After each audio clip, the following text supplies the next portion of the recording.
Bienvenidos y bienvenidas a un nuevo episodio aquí, en Espacio A8. Hoy vamos a hablar con el señor Juan Tejada, para mí el uno en trabajo psicológico. Vamos a evaluarle el impacto y la importancia del trabajo desde la psicología en la gestión de emociones. A sentarse, a relajarse y ahora sí, solo a disfrutar del show.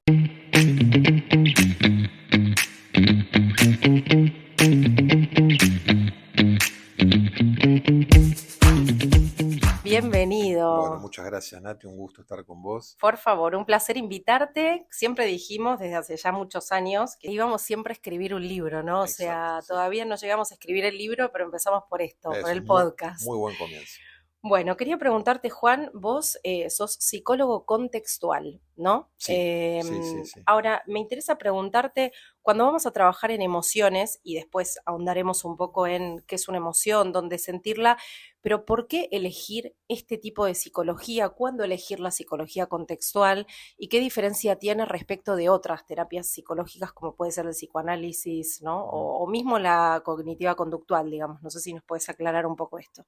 Ok, sí, a ver, cuando estamos hablando de una emoción, estamos hablando de una experiencia humana. Una experiencia humana que puede ser vista de distintas perspectivas. A ver si vos le preguntás a un neurólogo, es posible que te empiece a hablar de un mapeo cerebral. Si hablas con un psiquiatra, te empieza a hablar de distintas cuestiones que tienen que ver con estructura cerebral, ¿no? De serotoninas y demás. Si vos hablas con un psicoanalista, te va a empezar a hablar de la historia de la persona, de complejos que pueden estar directamente relacionados con lo que estás sintiendo en un momento, ¿no? Si vos hablas con un terapista cognitivo-conductual, te va a estar hablando de la relación entre los pensamientos y las emociones. Y si hablas con un terapista contextual, te va a estar hablando de todo eso. Porque una emoción surge en un contexto. Una emoción surge en medio de una multiplicidad de cosas. Y lo que más nos llama la atención o lo que más le prestamos atención es a la respuesta que damos a eso. Las personas no somos felices o tenemos una vida dichosa porque sentimos serenidad o porque estamos contentos todo el día, sino porque vamos construyendo una vida significativa. Y eso podemos hacerlo aún en medio de torbellinos emocionales, o deberíamos poder aprenderlo. Ahora en sí, cuando hablamos de emociones, ¿qué es la emoción?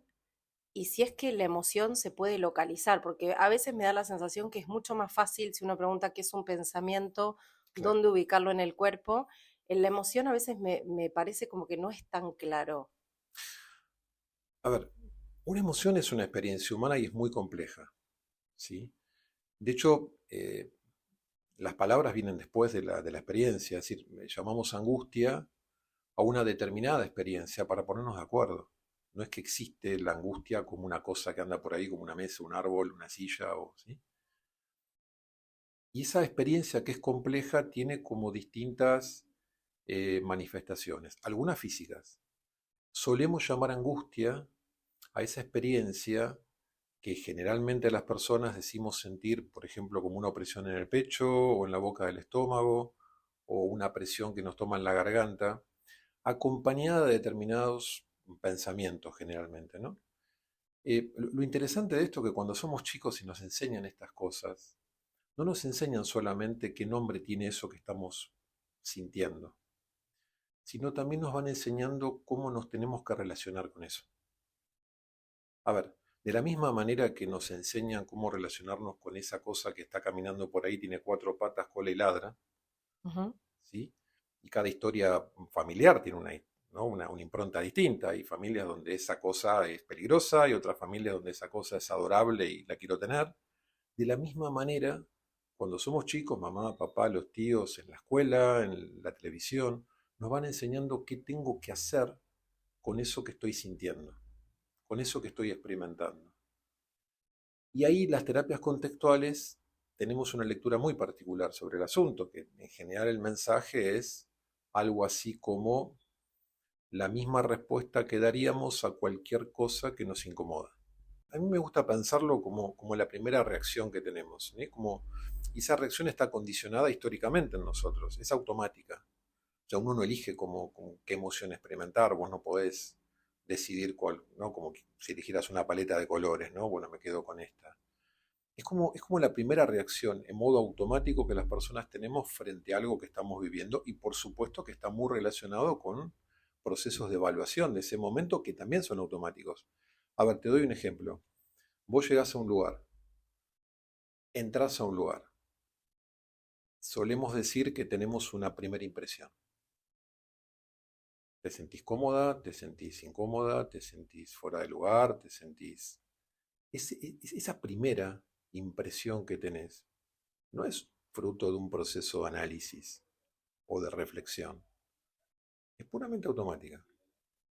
Esa primera impresión, incluso cuando conoces a alguien, te cae mal, te cae bien, a veces podemos reconocer por qué me está pasando eso.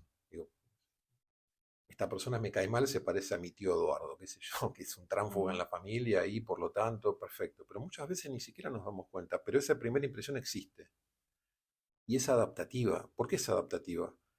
Porque nuestra seguridad no podría estar en manos de nuestros procesos reflexivos. Si vos estás por cruzar la calle y aparece un auto, no hay tiempo de reflexionar. Ese objeto que viene hacia mí a alta velocidad tiene una textura dura, por lo tanto, si me atropella, listo, ya fuiste. Entonces, todo este proceso está al servicio de nuestra supervivencia. A veces para entender a nuestra mente y todas estas cosas que nos suceden, está muy bueno ponernos en un contexto primitivo, en la selva, donde las cosas se juegan de un segundo a otro y necesitamos una instancia automática y rápida para poder afrontar esos peligros o anticiparnos a los peligros. Entonces, la emoción, como experiencia humana, viene de ahí. Esa primera impresión que tenemos, que es verdad que está muy relacionada con esos procesos de pensamiento que también son automáticos, porque no podríamos estar reflexionando un peligro todo el tiempo. Después de esa primera impresión o de esa primera reacción, estamos nosotros con la posibilidad de poder reflexionar, rever, ¿sí? Eh, Detalle, esta primera impresión que tenemos o esta primera reacción condiciona nuestro comportamiento. Precisamente hablando de esto último, me interesa como centrarme por ahí en una emoción como puede ser el miedo. La asociación que existe entre cuando se dispara la emoción y cuántos síntomas vienen de la mano a esa emoción que se dispara. Es decir, el cuerpo toma una forma física, te da una respuesta y hay un claro sentir que se transforma en una aceleración del cuerpo, en un aumento de la frecuencia cardíaca. Pero desde el punto de vista físico, más allá de lo que pasa en la mente, el cuerpo toma registro de que algo de esto está pasando. Sí, exacto. A ver, tenemos como una mirada, ¿no? Incluso sobre esto, ¿no? En las terapias contextuales.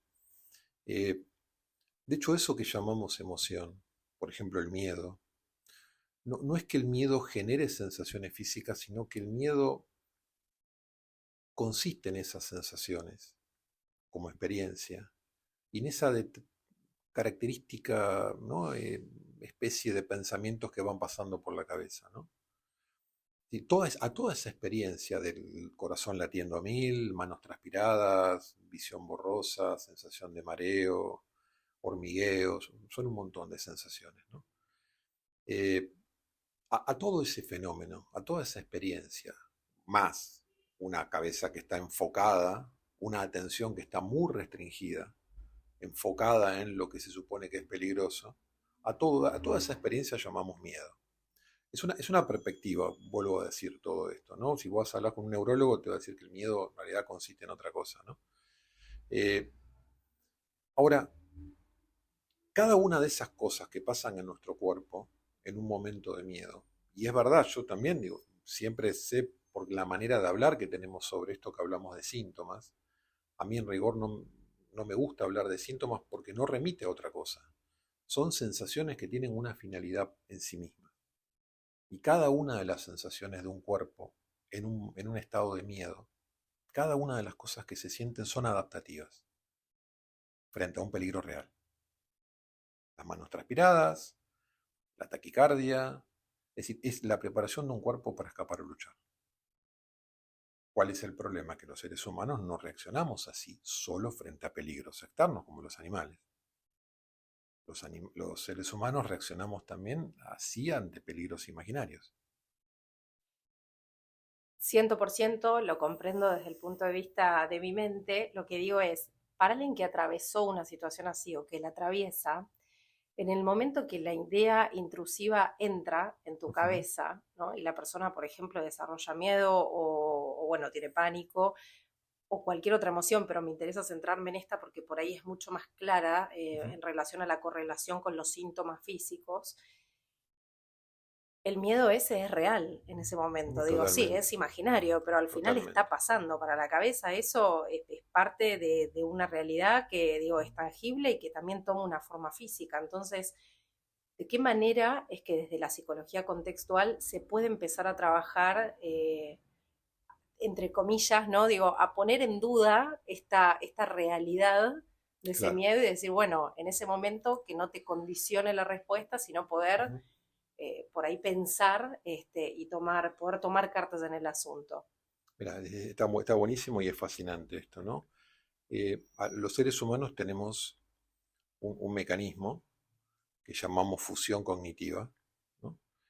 Que es algo así como reaccionar a las palabras y al contenido de esas palabras como si fueran cosas reales. Vivimos a diario este mecanismo y es bastante adaptativo. Te doy un ejemplo. Si vos vivís en tu departamento y escuchás que alguien grita fuego, fuego, vos no estás oliendo, no estás sintiendo el calor y no estás viendo fuego. Pero la palabra fuego te puede detonar lo mismo que si estuvieses viendo o estuvieses oliendo o estuvieses entrando en contacto con eso. Es decir, es un mecanismo que también es adaptativo, es un proceso psicológico, mejor dicho, que es adaptativo, pero que se nos vuelve en contra cuando no sabemos salir de eso. Entonces, cuando una persona está atravesando una situación, a ver, sacalo de un ataque de pánico, es lo que nos sucede cuando discutiste con alguien y en ese momento de la discusión o minutos después estás en la convicción que lo que la persona te dijo fue horroroso, imperdonable. Y 2 horas después uno se está diciendo a uno mismo, bueno, no fue para tanto. ¿Qué pasó en esas 2 horas? Defusionaste. Y cuando uno está en un proceso de fusión o cuando en realidad estamos enredados en este proceso, las cosas parecen absolutamente ciertas. Lo que nuestra mente evalúa parece cierta. Esta es la diferencia entre el trabajo que hacen las terapias cognitivas conductuales, yo trabajé muchos años en esta orientación, ¿no? Y las terapias contextuales.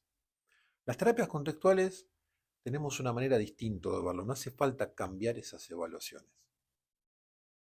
Podemos aprender a escuchar eso como lo que es, ruido mental.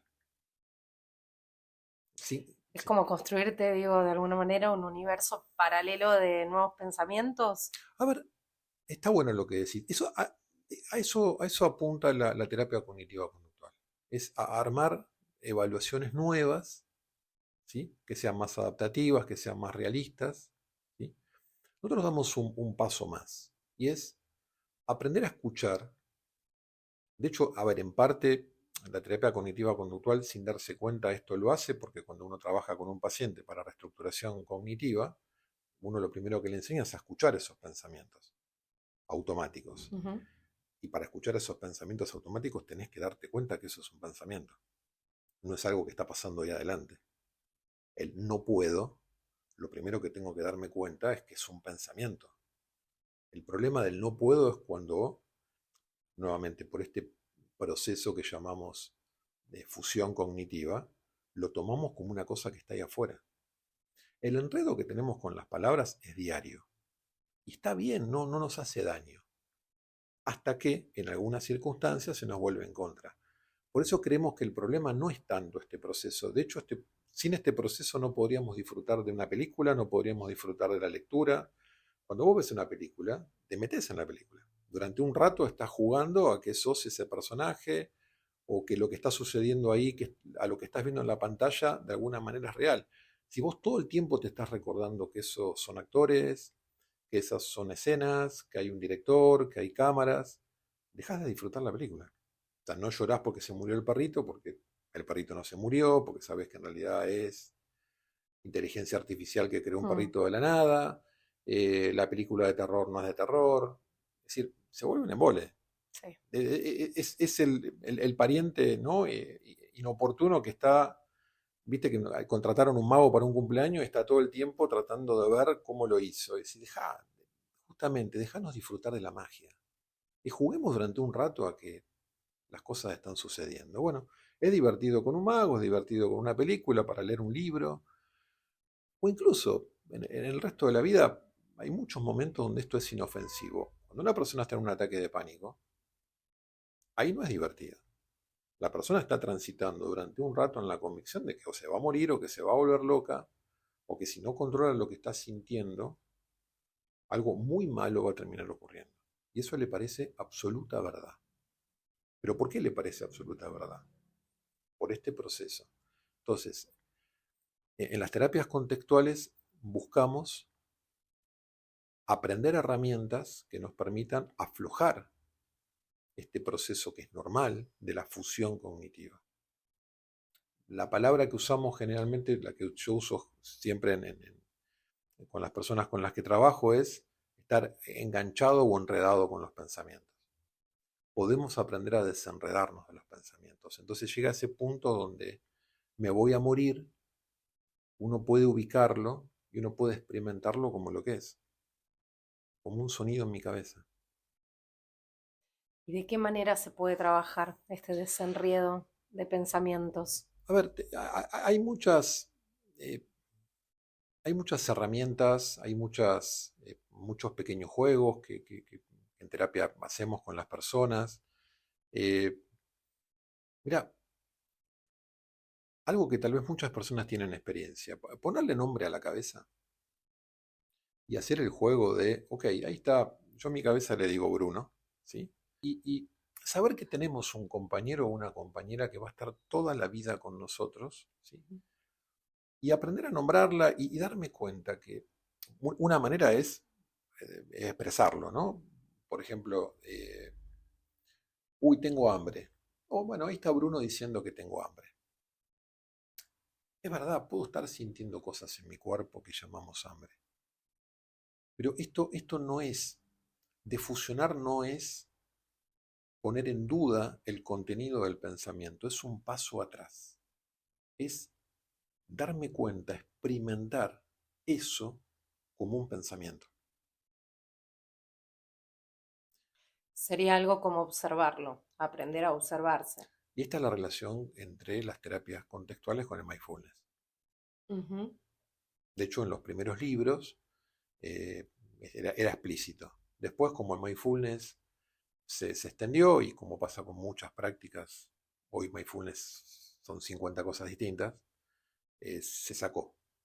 No, no el concepto ni la idea, ¿no? Porque es poder aprender a estar. Y esto es pie sobre la tierra, ¿eh? A veces el mindfulness tiene fama de cosa demasiado como abstracta, voladora o vaya a saber qué, y es todo lo contrario, porque en realidad es poder tomar plena conciencia en un momento determinado de las cosas que están ahí tal y como están ahí. O sea, en parte digo, la terapia contextual a lo que nos orienta es a poder observar desde una forma más periférica, digamos, como estando nosotros afuera de nosotros mismos, de qué manera estamos pensando, tratar de aprender a ubicar pensamientos y también ubicar emociones. Me encanta No sé si es esto, pero no, te no, pero lo está muy pregunto, bueno, no, digamos. pero está muy bueno porque me encanta, porque está bueno verlo como una perspectiva de la cual, ¿no? Lo único que yo tal vez diría es que más que verlo desde afuera es verlo bien desde adentro en el fondo. Es decir, los pensamientos que van apareciendo, las emociones que voy sintiendo o que voy experimentando, son cosas que se dan en un escenario. Y ese escenario soy yo.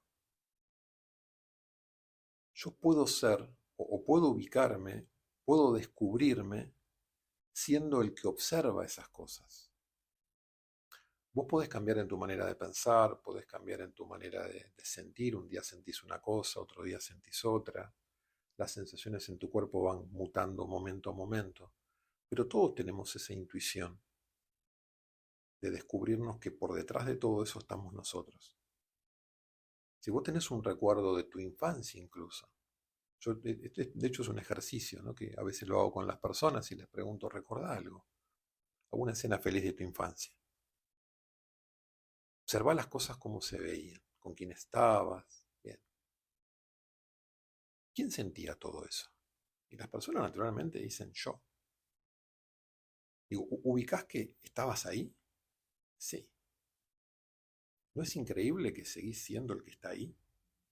Tus emociones no son las mismas, tus pensamientos cambiaron de manera increíble, pero seguís estando ahí.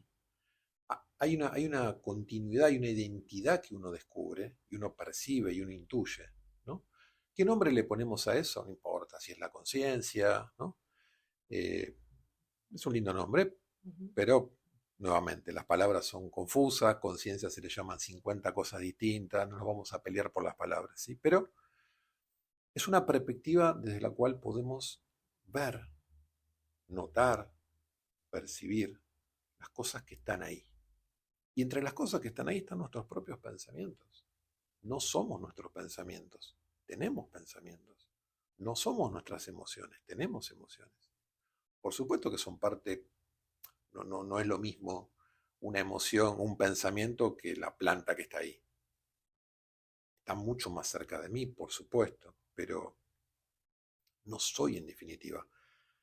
Y a la pregunta de qué es lo que busca este tipo de terapia, y por lo que a mí me fascinó, yo tengo una formación de cuando yo me recibo, hice un posgrado en logoterapia. Y Ujú. la logoterapia es un tipo de modelo que está orientado a la búsqueda del sentido, ¿no? Como respuesta terapéutica al sufrimiento. El tema de los valores y demás. En la terapia contextual, de hecho, el nombre me encanta. A veces hay títulos de libros y nombres de terapias que sintetizan muy bien, ¿no? ¿Qué es lo que buscan? Y particularmente el tipo de terapia que hago yo dentro de las contextuales es terapia de aceptación y compromiso. Que yo me tomo el atrevimiento siempre de hacer una pequeña corrección y decir, se llama terapia de aceptación para el compromiso. Porque lo que en el fondo buscamos es poder ayudar a las personas a que se comprometan en la construcción de una vida que sea significativa.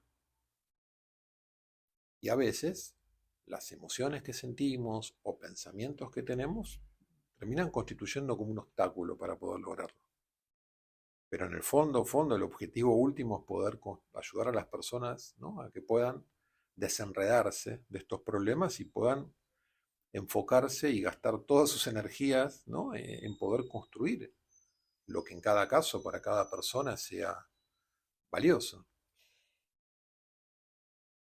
Vuelvo un poco al concepto que dijiste antes de no es mirarlo desde la periferia, o sea, no es mirarse uno desde afuera, sino entender que forma parte de un proceso interno.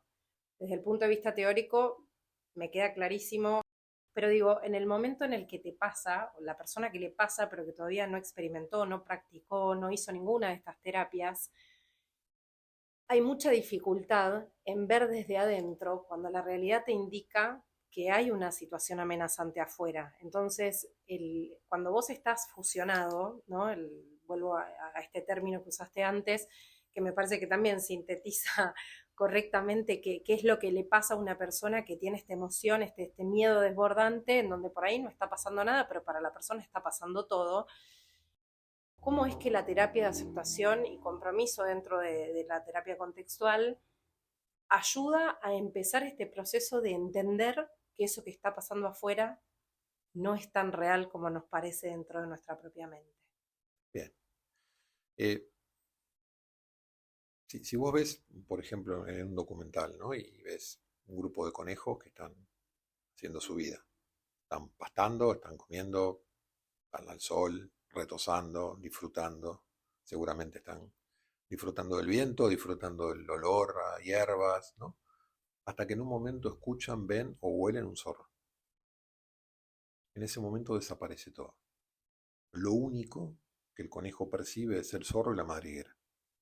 Y aparece un impulso por correr, ¿no? Que le salva la vida. A los seres humanos nos ocurre algo similar. Una persona en medio de un ataque de pánico, yo diría que, sé que suena, si está escuchando a una persona que sufre de ataque de pánico, sé que le puede resultar como titular de Crónica TV esto, pero lo menos importante es lo que le está pasando a su cuerpo. A su cuerpo no le está pasando nada malo. ¿Sí? La dificultad que hace que las cosas vayan en una mala dirección es el estrechamiento de la conciencia, que también es natural. Si uno va por la selva y aparece un león, no tiene sentido apreciar la variedad cromática de verde en la vegetación. Es una tontera, hay que correr, subirse un árbol.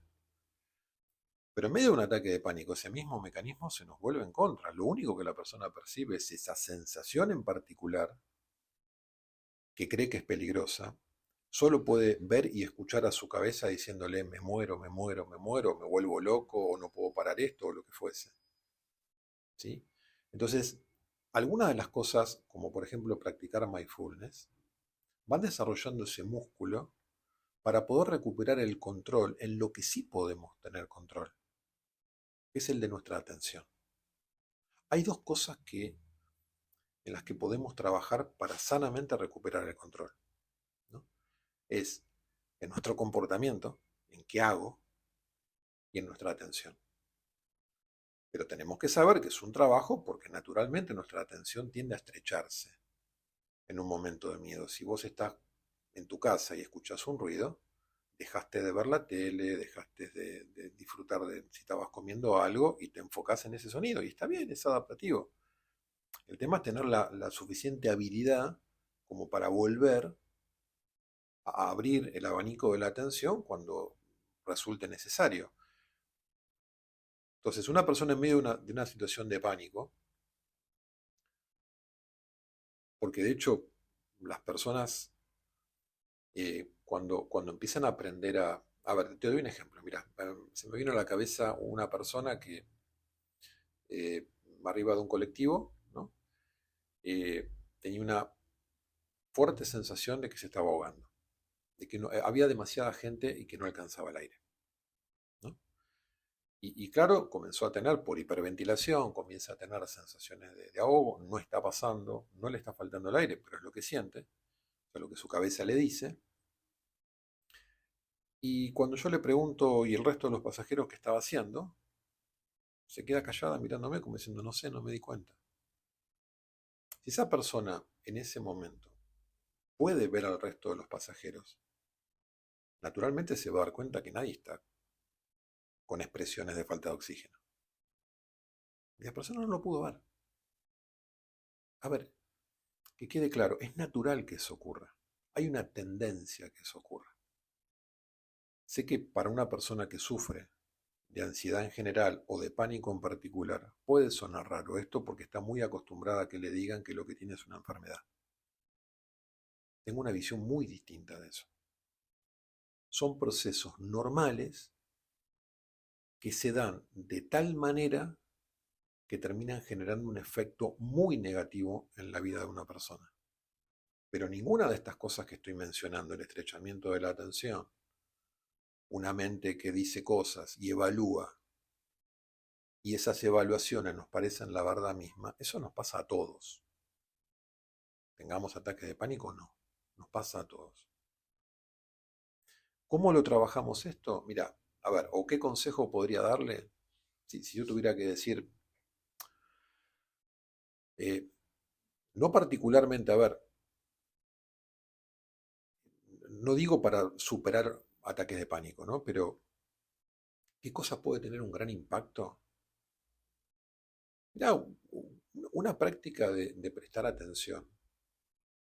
Lo que pasa es que puede ser un desafío para una persona que tiene ataques de pánico porque pueden haber sensaciones que le generen mucha aprensión, ¿no? Mismo en una meditación, digo, puede hacer una meditación y de golpe empezar a sentir cosas que le incomodan. Pero si la persona aprende, ¿no? Va haciendo un proceso de aprendizaje, de poder observar las cosas tal como están ahí,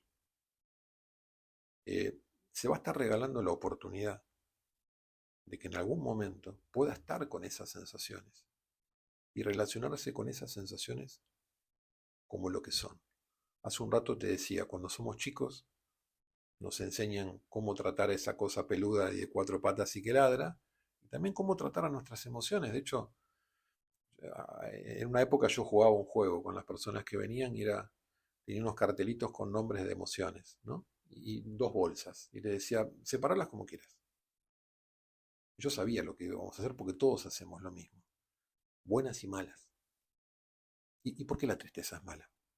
¿Qué querés sentir cuando se parte un ser querido? ¿Por qué el miedo es malo? ¿Qué querés sentir si una víbora estaba repteando cerca tuyo? No es malo. Puede ser incómodo, desagradable, estamos de acuerdo, sí, no es que un domingo te levantás y decís, bueno, hasta ahí nomás, porque si vos fijate, las películas más taquilleras son las de miedo. Es decir, nos gusta sentir a los seres humanos hasta cierto punto, y el punto es, de hecho el cine tiene eso, ¿no? Nos da cierto control. Sé que es un rato y después salgo de ahí y se acabó. O cierro los ojos y es una escena muy, muy impresionante y listo, pero los seres humanos podemos aprender a tener una mejor relación con nuestras emociones. De hecho, este impacto que genera el querer sacarnos de encima o, o luchar con nuestras emociones, ¿no? Que tiene muchas explicaciones de por qué lo hacemos. No lo hacemos ni de tontos, ni lo hacemos todos, es lo que uno, si una persona está nerviosa a tu lado, a todos se nos escapa un tranquilizate, si una persona está triste, bueno, dale, arriba el ánimo, ¿no? Y lo hacemos de buen corazón porque queremos que la persona esté bien, pero en rigor no pasa nada. ¿Tenés miedo? Ok, tenés miedo. ¿Estás triste? Bueno, dale, acá estoy. Me encanta esta idea que uno tiene como de alguna manera que aprender a amigarse con uno mismo, ¿no? Y hacerlo desde un concepto que vos me lo transmitiste a mí y que también me gustaría transmitirlo para afuera, que es hacerlo desde un lugar compasivo, ¿no es cierto? Exactamente.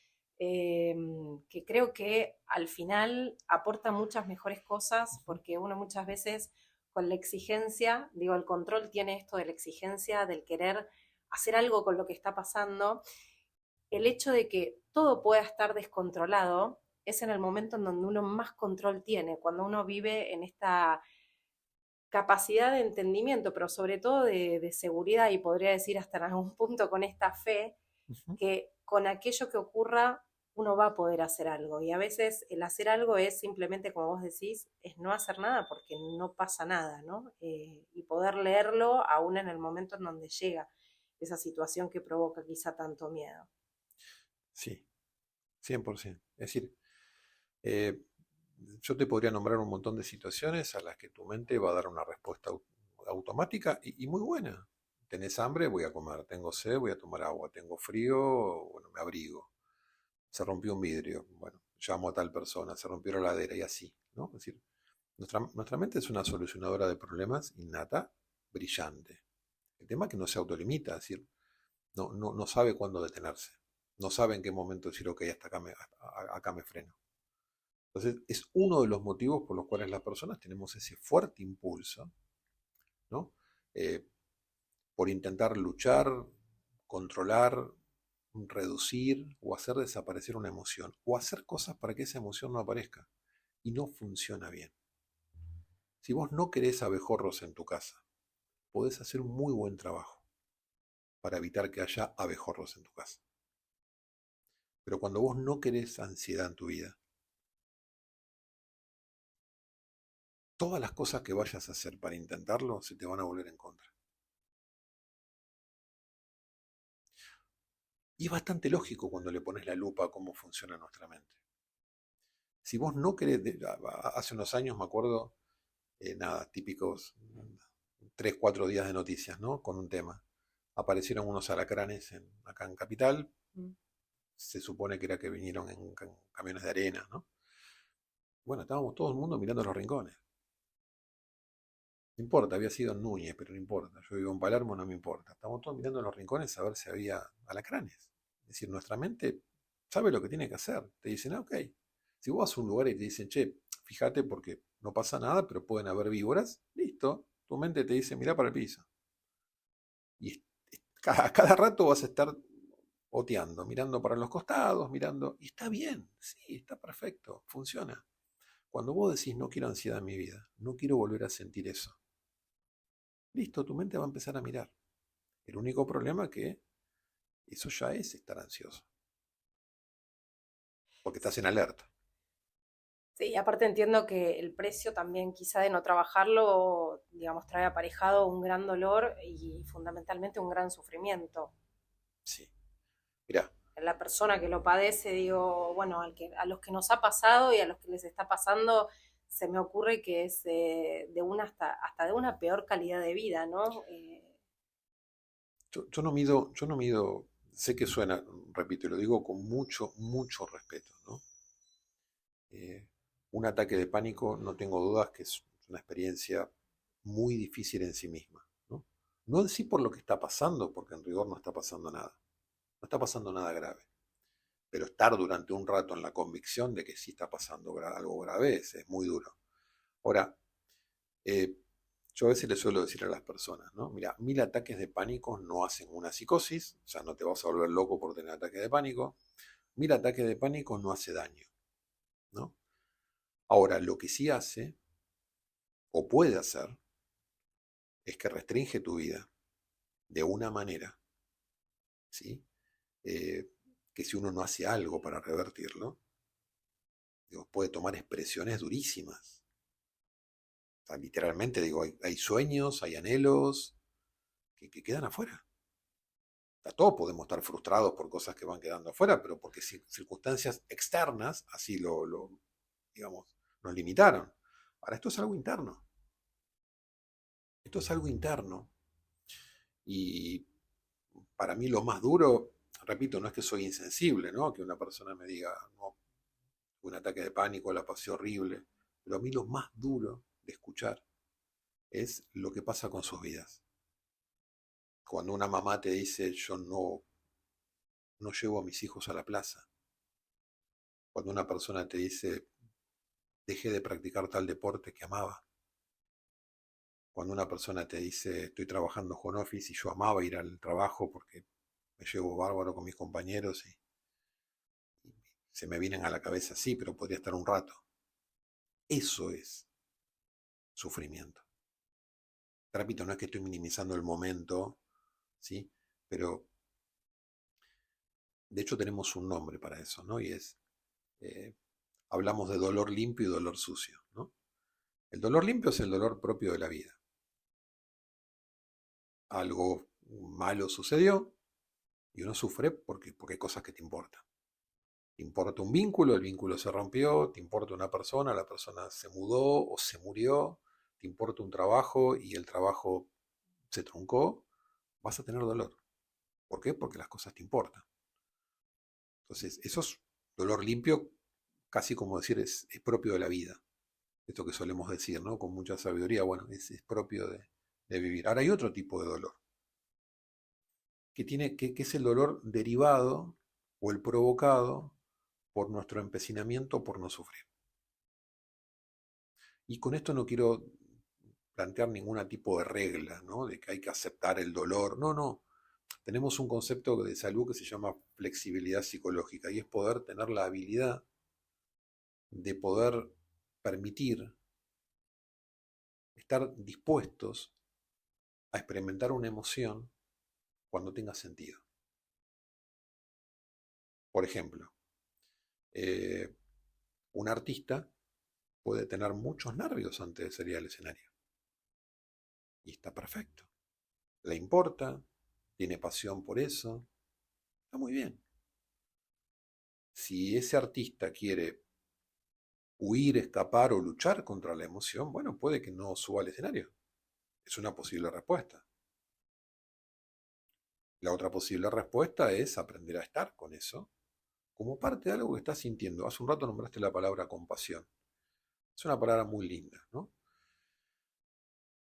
A mí me gusta, a mí en lo personal me ayuda, y creo que a las personas que acompaño a veces también, esto que voy a decir tiene una parte, digamos, de cosa teórica comprobable, por así decirlo, ¿no? Y un poco poética también, ¿no? Es decir, muchas de las cosas que hoy sentimos como adultos las aprendimos a sentir de niños, digo, muchos miedos que tenemos, ¿sí? O que aprendimos de niños o se derivan de ahí, ¿no? A mí me gusta pensar cuando estoy sintiendo algo, cuando estoy sintiendo miedo o estoy sintiendo ansiedad.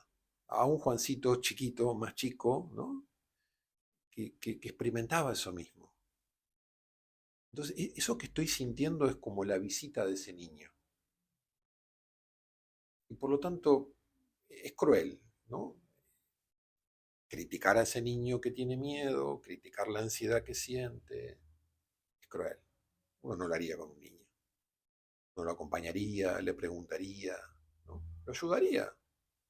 Entonces, un poco la actitud que tratamos de fomentar es la de darle lugar a ese niño, pero como una manera de que tampoco, por supuesto, maneje las cosas, ¿no? Sería como decirle a ese niño, ok, vení, quédate acá conmigo y yo ahora tengo cosas que hacer, pero acompáñame. Y hacer lo mismo con una emoción. Sé que suena, y decirlo puede ser fácil, son cosas que podemos mencionar, hasta puede alguien escuchar y hay personas que me dicen que les suena hasta lógico cuando lo escuchan. Como posibilidad después hacerlo es un lío bárbaro, ¿no? Porque, repito, cuando uno está en una tormenta, las personas podemos tener tormentas interiores de distinto tipo, de preocupaciones, emocionales, de impulsos, ¿no? Cuando uno está en medio de una tormenta, nuestra conciencia se estrecha. Y es difícil. El adicto también sufre un estrechamiento de la conciencia. En el momento que tiene ese impulso por consumir es muy fuerte, ¿no? No ve otras cosas. Entonces, cualquier práctica que mejore esa capacidad en nosotros, uno se está regalando sin duda una mayor capacidad para poder afrontar desafíos. De hecho, no quiero aburrir, pero una de las cosas que me apasionó a mí de las terapias de aceptación y compromiso y de las terapias contextuales es que se llaman, digamos, o es una manera de verlas como es una psicoterapia basada en procesos basadas en evidencia. Y esto en criollo significa que hay determinadas habilidades psicológicas que cuando uno las desarrolla hay muchísima evidencia de que es mucho más fácil vivir. Vivir igual es afrontar los desafíos, perseguir los sueños y todo eso, ¿no? Hay mucha evidencia, ¿no? Y hay un grupo de habilidades psicológicas, así en una época, hace muchos años, había cursos para, por ejemplo, mejorar la memoria, para mejorar la comprensión lectora, ¿no? Lectura veloz, y son habilidades, y son interesantes. Bueno, hay otro cuerpo de habilidades que hay muchísima evidencia con respecto a lo que nos pueden dar, ¿no? Entonces, cuando una persona, vuelvo a decir, practica esto que hablábamos hace un rato, ¿no? Estar, eh, a ver, algo sencillo como quedarte un rato observando tu respiración. No porque la respiración tenga algo en particular, solo es una sensación que está ahí. O de hecho se me viene a la cabeza un ejercicio que recomiendo mucho, ¿no? Que dura 6 minutos, ¿no? Y sería 2 minutos, te pones, sentate cómodo, ninguna cosa rara, no hace falta, respeto todo, ¿no? Pero digo, no hace falta poner un saumerio, no hace falta ponerse ninguna, nada, silla, en un lugar tranquilo, ¿sí? Pies contra el piso, el celu para ponerlo con el temporizador, te pones 2 minutos, cerrás tus ojos y durante 2 minutos observás y presta atención a las sensaciones en la planta de tu pie derecho. Cuando terminan los 2 minutos, cuando tu temporizador te avisa, abrís los ojos, lo volvés a conectar, a poner 2 minutos, cerrás tus ojos y ahora te quedas 2 minutos observando las sensaciones en tu pie derecho. No sé cuál dije antes. En el El otro pie. derecho. Ahí está. ¿En el otro? En el otro pie. Entonces en el Ahí izquierdo. está, en el izquierdo. Ujú. Y cuando terminan los 2 minutos, por último, los últimos 2 minutos, observás las sensaciones en tus dos pies. Y se acabó el ejercicio. No es ponerte a pensar en tus pies, no, es prestar atención a las sensaciones. Te vas a distraer, ¿no? Te vas a contravolar, te vas a ir con que después tenés que hacer esto, tenés que hacer lo otro. Apenas te das cuenta que estás distraída, nada, volvé con compasión. Bueno, me fui y volvés. ¿Por qué te nombro este ejercicio? Primero me encanta porque es muy práctico, son 6 minutos, y particularmente evaluando el impacto de ejercicios que nos mejoran nuestra capacidad de poder observar y estar en presente, se usó este ejercicio para hacer algunas pruebas e investigaciones, por lo fácil que era para enseñar, y se usó en algunas cárceles en Estados Unidos. Y fue loquísimo el resultado. En los pabellones donde se practicó esto, y se practicó poco se le dieron instrucciones a los internos que estaban ahí, se practicó un poco con ellos para que lo aprendieran y se vio después al tiempo que pasaba. En los pabellones donde se practicó esto se redujo la violencia intrapabellón a la mitad. Sin hablarles de violencia, sin hablarles de la paz, sin hablarles de nada, solo practicando esto.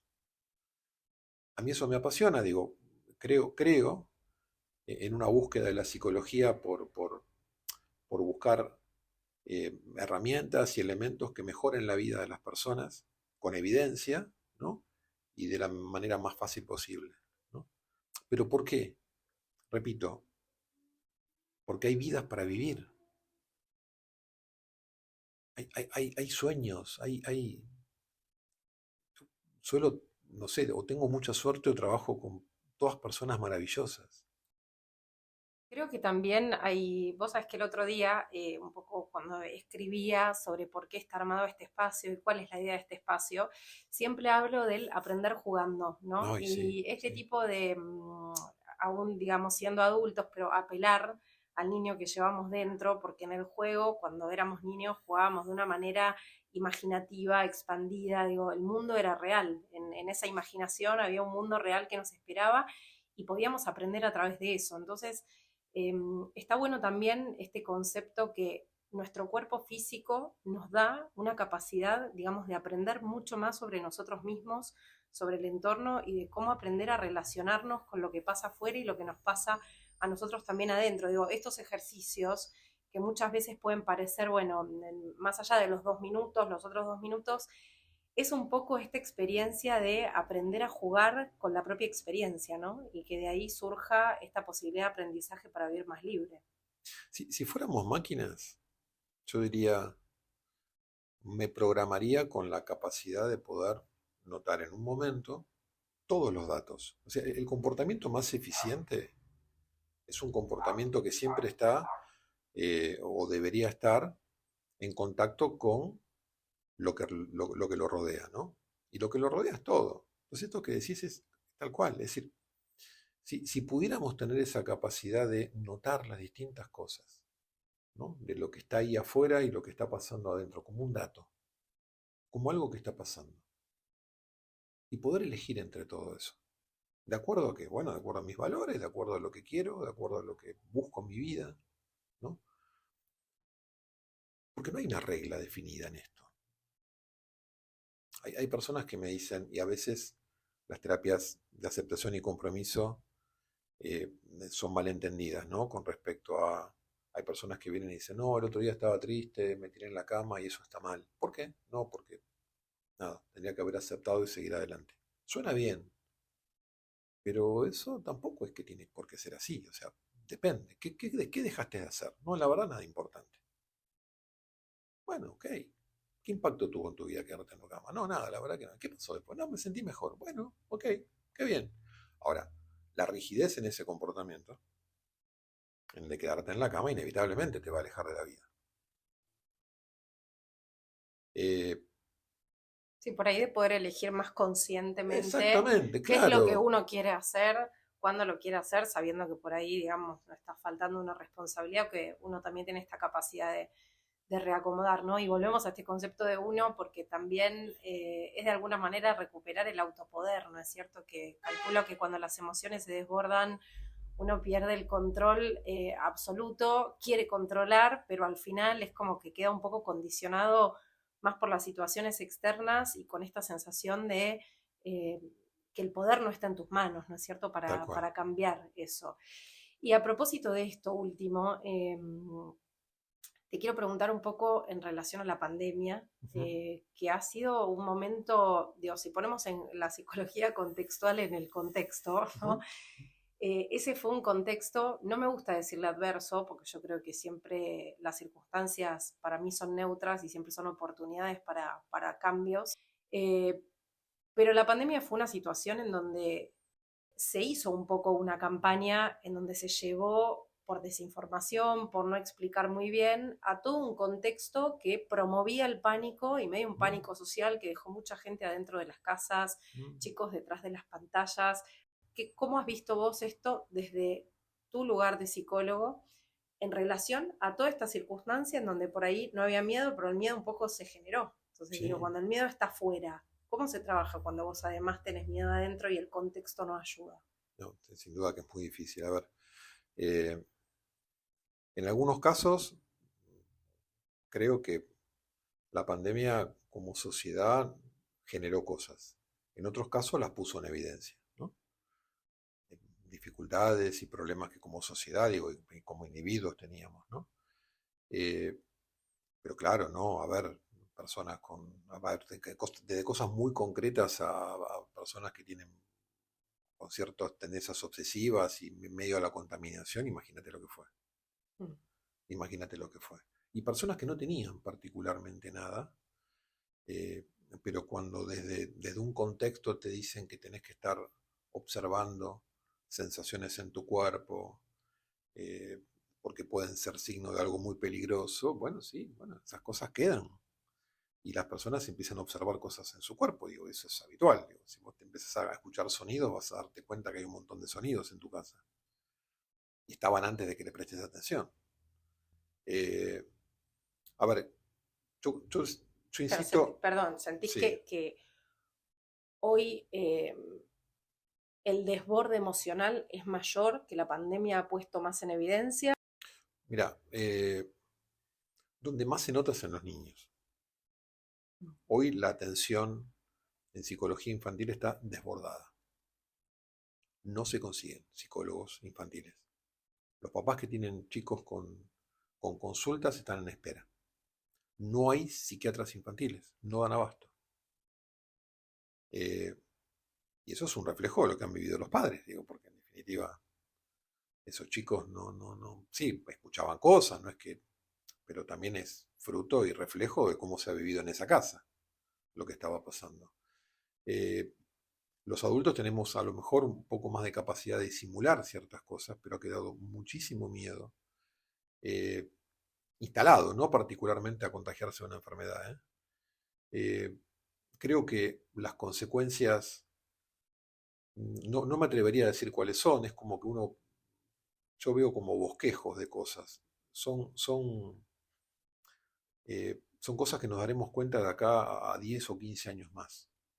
Estamos muy cerca todavía de lo que pasó. Hace falta más tiempo para notar, para ver bien y poder evaluar bien el impacto.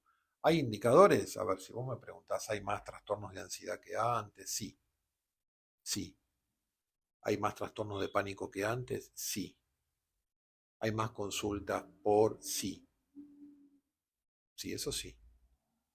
Eh, después, el impacto total de lo que generó eso, repito, creo que hace falta más tiempo, hace falta una perspectiva más grande como para poder evaluarlo. Hay cosas que son muy llamativas, sobre todo a mí me llama mucho la atención el tema de los chicos.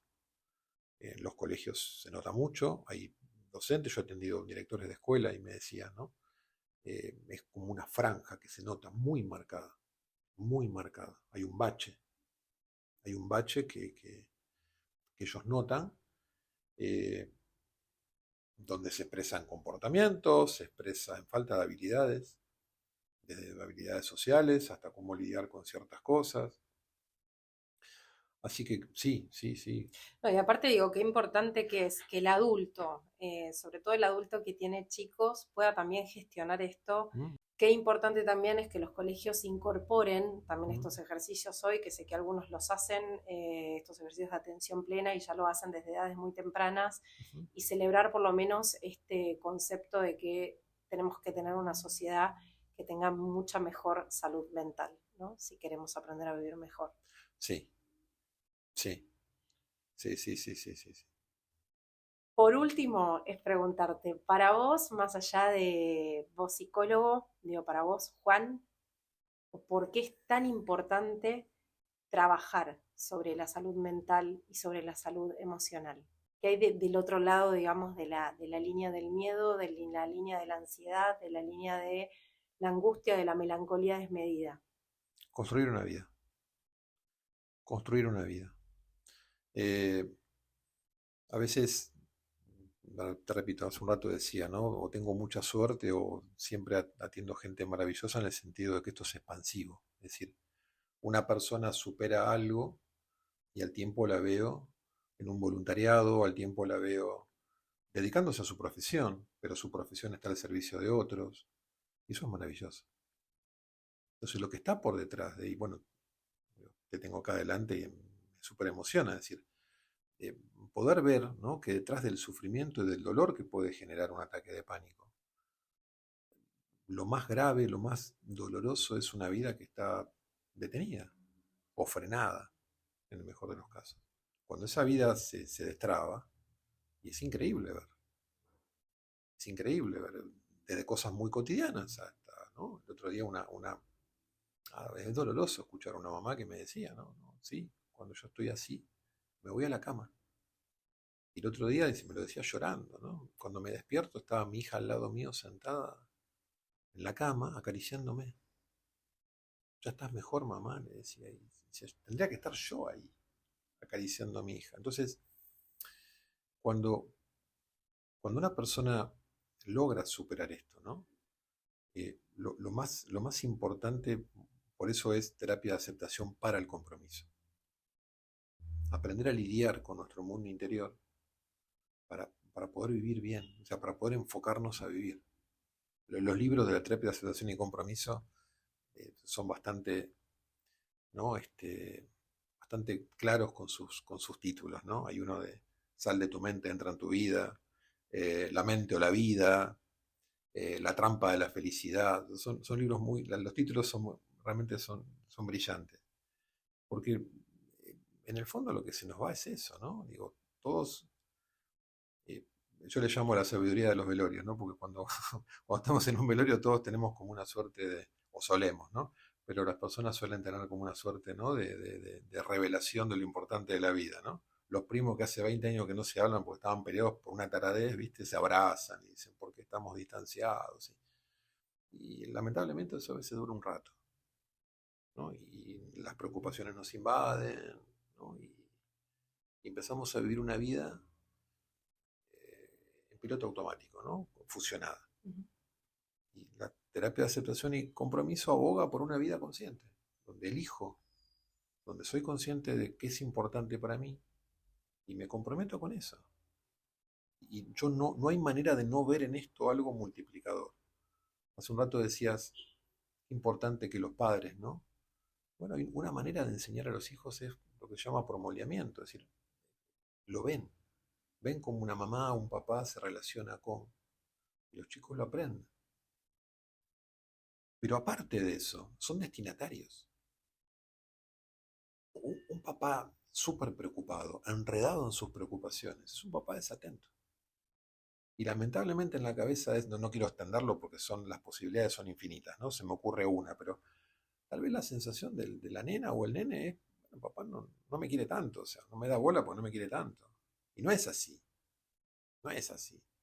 Pero bueno, es lo que el chico percibe. Entonces, por eso digo que es expansivo, ¿no?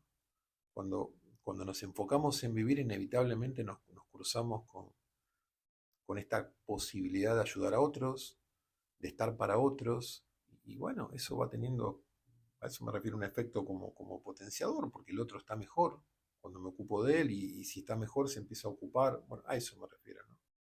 Se trata de esto, de Ujú. practicar, de animarse, de tener apertura fundamentalmente y aprender a vivir de una manera más flexible. Dijiste algo último y te lo devuelvo porque es así.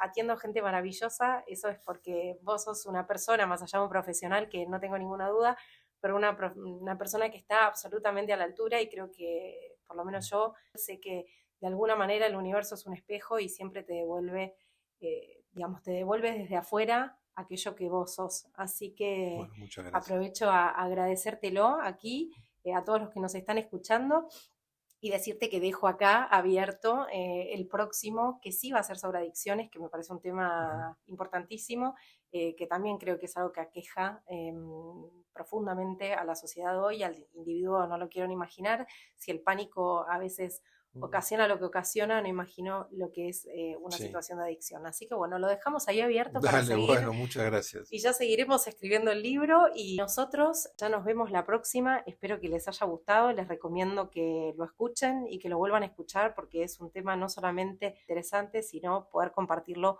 con una persona súper interesante como la que tengo aquí enfrente, el señor Juan Tejada. Nos vemos la próxima y siempre gracias.